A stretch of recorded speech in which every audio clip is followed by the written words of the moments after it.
6 Delhi NGOs are now under the scanner after the IB report claimed that NGOs are stalling development projects. Now, the report has claimed that NGO Insaf is violating FCRA norms and even receiving foreign funding.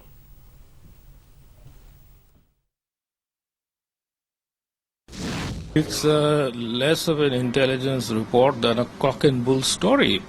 It's based on just fanciful ideas of what constitutes real connections, real nexus between different individuals who might share similar views.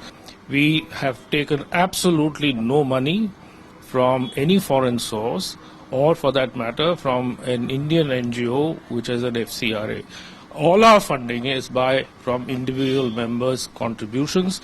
For instance, when we hold meetings, people bear their own travel expenses, and those who host them in different cities will provide minimal hospitality, like simple meals and accommodation.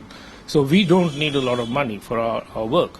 We work among students, teachers, schools, colleges, intellectuals, and our main activity is education. We don't need money of a big kind, and we don't take donations. It's a matter of principle that we do not take corporate funds, we do not take government funds, we do not take foreign funds, we do not touch FCRA money.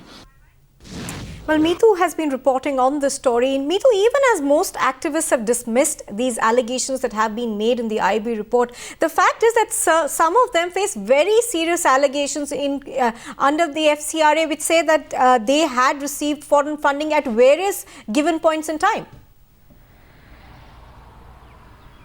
Well, of course, all of them have been given foreign funding, and that's why they are under the scanner, because remember, a lot of them are violating the FCRA norms, and essentially if that happens, then the Home Ministry will now be issuing show-cause notices to them. In fact, what we understand, the Home Ministry has already initiated action, and of course notices have been issued to a number of them. A lot of these NGOs that we've been talking to are actually already on the adverse list, and some of the activities are really a major cause for concern. For example, Cordaid might be denying everything, but if you look at the activities of some of the Cordaid members, they tried to actually once go to Manipur to attend a conference there, and of course to meet people there. Visa was denied to them. The interesting thing is Cordaid then actually gathered together some 8 NGOs from Manipur and took them all the way to Bangkok to train them. So essentially, what is the purpose of some of these NGOs are actually being questioned. A lot of them are being given funds for issues as gender equity and rural development. This money is being used for purposes which are completely at variance with the objectives of these NGOs,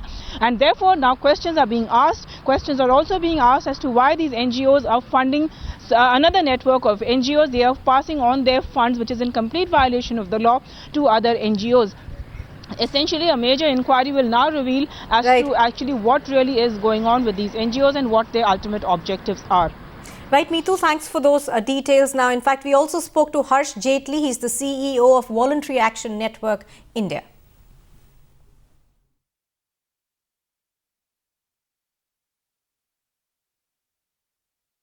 We see there are two issues here. That one, the question is whether this report talks about the issues which are being dealt or the source which is being dealt.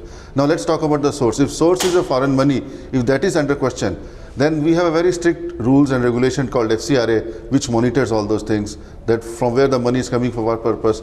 And if they see that there is any violation of this act, then I think government should take any action on that. But on the other hand, on issues, now if issues are within the premises of our constitution and the democratic space, then if it is out of that, then action can be taken.